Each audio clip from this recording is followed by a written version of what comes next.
Há cerca de dezenas de milhares de anos, quando pequenos grupos humanos caminhavam pelas vastas planícies e florestas da Idade da Pedra, surgia uma dinâmica social que mudaria para sempre a história da humanidade: os primeiros vínculos entre casais. Diferente do que pensamos hoje, esses laços não nasceram do romantismo ou da ideia de amor, mas de algo muito mais simples e urgente: a sobrevivência. E antes de continuarmos, já aproveita para se inscrever no canal e ativar o sininho. Assim você não perde nenhum episódio da nossa série sobre a origem da humanidade. Imagine um grupo de caçadores-coletores, vivendo em constante movimento, buscando alimento, enfrentando predadores e suportando climas extremos. A união entre um homem e uma mulher não era apenas um gesto de afeto, mas uma estratégia. Dividir comida, compartilhar tarefas e proteger as crianças aumentava as chances de o grupo prosperar. É nesse contexto que podemos enxergar os primeiros casais, ainda sem as regras sociais ou morais que moldam nossos relacionamentos atuais. Essas uniões tinham um valor prático.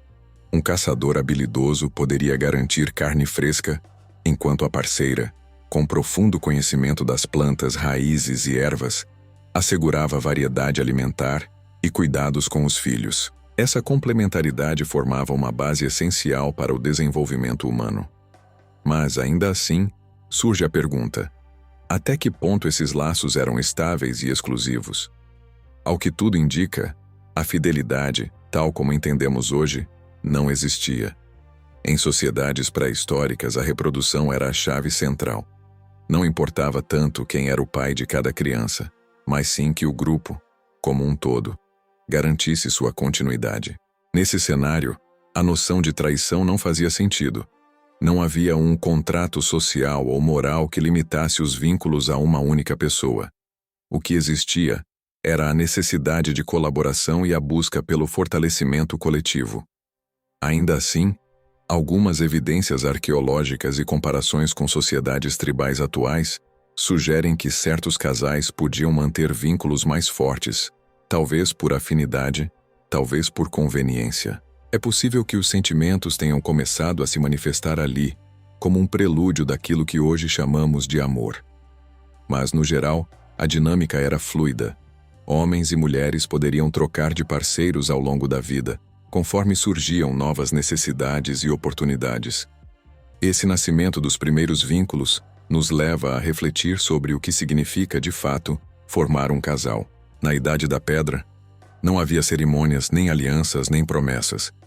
Havia, sim, a união entre instinto e estratégia, em um ambiente onde cada escolha poderia ser a diferença entre viver ou morrer. E é justamente essa base que abre espaço para o próximo ponto. Se a união existia, ainda que frágil, qual era a verdadeira função da reprodução naquele tempo? Será que a troca de parceiros era vista como uma forma de traição ou simplesmente como parte do ciclo natural da vida? Se no primeiro momento os laços entre homem e mulher surgiram como estratégia de sobrevivência, no segundo surge algo ainda mais essencial: o instinto da reprodução. Era esse instinto que impulsionava os primeiros humanos a se unir, garantindo que a espécie não desaparecesse diante de tantos perigos da Idade da Pedra. A reprodução para os primeiros grupos não era cercada de tabus ou regras. O acasalamento seguia os sinais do corpo e os ciclos naturais da mulher. Assim como em outros animais, o cheiro, os gestos e até as posturas físicas indicavam quando havia maior fertilidade. Para os homens, instintivamente, isso significava uma oportunidade de perpetuar seus genes. Para as mulheres, a escolha de parceiros podia estar ligada não só ao desejo, mas também a quem demonstrava força, habilidade na caça ou capacidade de proteção. Essa lógica instintiva moldava a dinâmica sexual. Não existia o conceito de casamento ou de exclusividade. A reprodução era um recurso coletivo. Muitas crianças podiam nascer sem que fosse possível identificar o pai exato, e na prática, isso não importava. O que importava era que o grupo como um todo cuidava da prole. Afinal, cada novo nascimento representava uma vitória contra a morte. contra os predadores e contra a fome. Nesse cenário, a ideia de traição ainda não existia. Se um homem tinha relações com diferentes mulheres, ou se uma mulher engravidava de parceiros diferentes, isso era entendido como parte da natureza. Na verdade, era até vantajoso. Multiplicar parceiros aumentava as chances de que pelo menos alguns filhos sobrevivessem. Não se tratava de amor exclusivo, mas de perpetuação da vida. Ainda assim, é provável que já houvesse conflitos. Imagine um caçador que traz alimento regularmente e de repente percebe que sua parceira gera filhos de outros homens do grupo. Seria natural que surgisse um sentimento de posse ou disputa. Esses primeiros indícios de ciúmes talvez sejam os ancestrais das tensões amorosas que conhecemos hoje. Mas na maior parte do tempo, a necessidade coletiva falava mais alto que o desejo individual. É nesse ponto que vemos como a reprodução moldou a cultura. Cada nascimento fortalecia o grupo, mas também exigia organização.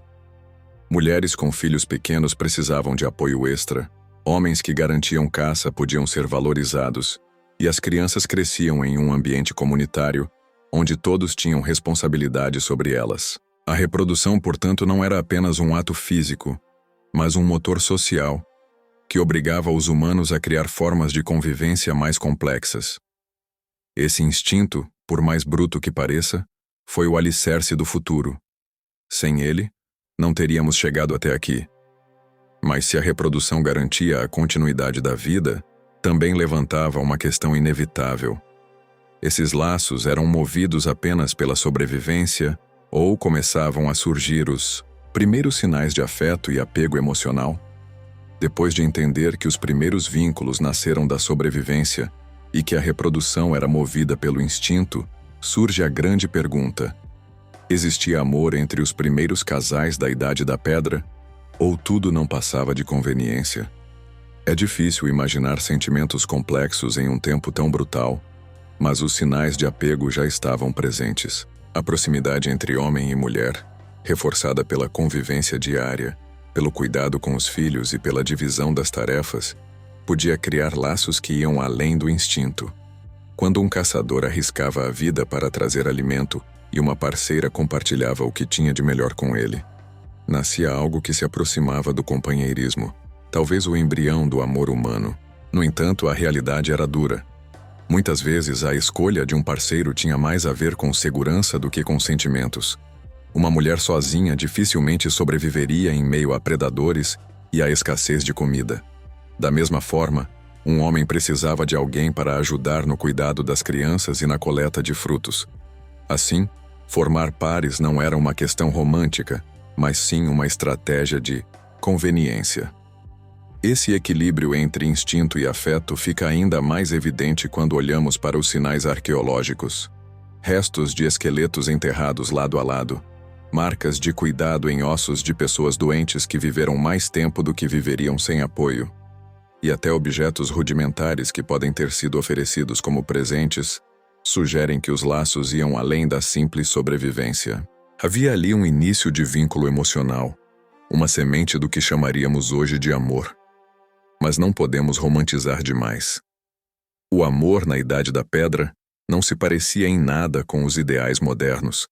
Ele não envolvia juras de fidelidade ou relacionamentos exclusivos. Estava muito mais ligado ao instinto de proximidade, ao apego que surge quando duas pessoas compartilham perigos e vitórias, noites de frio e fogueiras acesas em cavernas. Esse tipo de laço, mesmo que simples, já trazia benefícios claros. Fortalecia a cooperação, aumentava as chances de sobrevivência dos filhos e diminuía conflitos dentro do grupo. Curiosamente, é possível que essa forma primitiva de afeto tenha sido decisiva para a evolução da humanidade. Enquanto outros primatas mantinham vínculos temporários, os humanos começaram a desenvolver relações mais estáveis, que duravam anos ou até décadas. Isso permitia não apenas criar filhos com mais sucesso, mas também construir tradições, transmitir conhecimento e formar comunidades mais coesas. Assim, podemos dizer que o amor nasceu da conveniência, mas ultrapassou seus limites. Ele surgiu como uma necessidade prática, mas se transformou em algo que deu força aos primeiros grupos humanos. O companheirismo, o apego e até os primeiros sinais de exclusividade foram sementes que germinaram em meio ao instinto de reprodução e às duras provas da sobrevivência. O que nos leva a outra questão inevitável: se existia apego e companheirismo, havia também espaço para a infidelidade? Ou os primeiros casais eram naturalmente fiéis? Se nos tópicos anteriores vimos que o companheirismo podia nascer da sobrevivência e que o amor começava a germinar entre os primeiros casais, surge agora a pergunta polêmica: os homens e mulheres da idade da pedra eram fiéis? Ao contrário da ideia moderna de fidelidade, marcada por exclusividade e compromisso, na pré-história, as regras eram muito diferentes. As evidências apontam que a monogamia absoluta era rara. Em muitos grupos, havia liberdade sexual, trocas de parceiros e até a aceitação coletiva da paternidade, já que não existia uma compreensão clara da ligação entre sexo e gravidez nos primeiros tempos. Isso não significa, porém, que não havia vínculos duradouros. Em algumas tribos, certos casais se mantinham juntos por longos períodos, especialmente quando a parceria era vantajosa. O caçador que garantia alimento e a parceira que cuidava da prole formavam um time eficiente. Essa união prática podia se fortalecer a ponto de se tornar estável, mas não necessariamente exclusiva. A fidelidade, quando ocorria, tinha mais a ver com sobrevivência do que com amor romântico. Para uma mulher, manter-se próxima de um parceiro forte podia ser crucial para a proteção dos filhos. Para um homem, ter uma parceira fixa significava mais chances de garantir descendência e diminuir disputas internas dentro do grupo. Assim, a fidelidade era muitas vezes um acordo tácito de conveniência. As descobertas arqueológicas reforçam esse cenário. Sepultamentos duplos, por exemplo, podem indicar laços afetivos mais fortes. Mas nada prova que esses casais viveram em exclusividade sexual. Além disso, pinturas rupestres e registros etnográficos de povos caçadores-coletores modernos sugerem que a troca de parceiros era uma prática comum em muitas culturas, vista não como traição, mas como parte natural da vida em grupo. Curiosamente, os conflitos por ciúmes e posse provavelmente começaram nesse período. À medida que os laços emocionais se fortaleciam e a noção de paternidade se tornava mais clara, surgiam também tensões. A disputa entre machos por parceiras e o controle sobre a sexualidade feminina podem ter sido os primeiros passos rumo à imposição de normas sociais sobre fidelidade. Isso nos mostra que a infidelidade não era um desvio, mas uma realidade aceita, até certo ponto. O que chamamos hoje de traição só ganhou esse peso moral milhares de anos depois, quando as sociedades se organizaram em aldeias, clãs e, mais tarde, civilizações. Ainda assim, os sinais de apego e a busca por exclusividade já existiam em forma rudimentar, apontando para uma transformação lenta que moldaria o comportamento humano. No fim, podemos dizer que os primeiros casais da Idade da Pedra oscilavam entre a fidelidade e a liberdade. Havia uniões estáveis, mas não necessariamente monogâmicas. O amor primitivo, quando existia, convivia lado a lado com o instinto sexual, a necessidade de sobrevivência e a aceitação de múltiplos parceiros. E isso nos leva a um ponto ainda mais delicado. Quando a fidelidade não existia, como surgia a traição? E será que ela já causava dor, ciúmes e até conflitos sangrentos? Se a fidelidade já era frágil na Idade da Pedra, a traição surgia como um evento inevitável, mas com consequências muito mais sérias do que hoje. Para nós, a traição pode significar dor emocional, separações e mágoas. Para os primeiros humanos, ela podia representar conflitos internos, risco de morte ou até a expulsão do grupo. Os primeiros sinais de traição aparecem quando começamos a entender que os laços entre casais iam além da pura sobrevivência.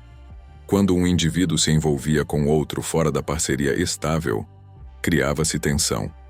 O ciúme, que já começava a se manifestar, podia explodir em violência. Entre os homens, era comum a disputa física por uma parceira, algo que podia acabar em ferimentos graves ou morte. Entre as mulheres, a traição podia significar perda de proteção ou de recursos essenciais para alimentar os filhos. Arqueólogos e antropólogos sugerem que esse comportamento foi uma das raízes da organização social. Para evitar que o grupo fosse destruído por conflitos internos, surgiram as primeiras regras não escritas sobre relacionamentos. Essas normas variavam de tribo para tribo. Algumas aceitavam múltiplos parceiros livremente, enquanto outras já tentavam impor limites para reduzir a violência. Mas o impacto da traição ia além da esfera individual. Um casal desfeito podia enfraquecer a estrutura do grupo. Se um caçador abandonava sua parceira e seus filhos, a sobrevivência da prole ficava em risco. Da mesma forma, se uma mulher trocava de parceiro, isso podia gerar rivalidade mortal entre homens que antes caçavam lado a lado. Assim, a traição não era apenas uma questão íntima, era uma ameaça coletiva. Ainda assim, não podemos ignorar que a traição também teve um papel evolutivo. Ao provocar disputas e reorganizar relações, ela ajudou a moldar as primeiras noções de posse, moralidade e até justiça dentro das comunidades. Esse processo, por mais doloroso que fosse, pavimentou o caminho para o surgimento de regras mais rígidas, que culminariam, milhares de anos depois, em costumes, tradições e leis sobre casamento e fidelidade. No fundo, a traição na Idade da Pedra era o reflexo de uma humanidade em formação. Nem puramente instinto, nem ainda o amor romântico que conhecemos hoje. Era um campo de experimentação social, onde desejo, sobrevivência e apego se misturavam de forma brutal.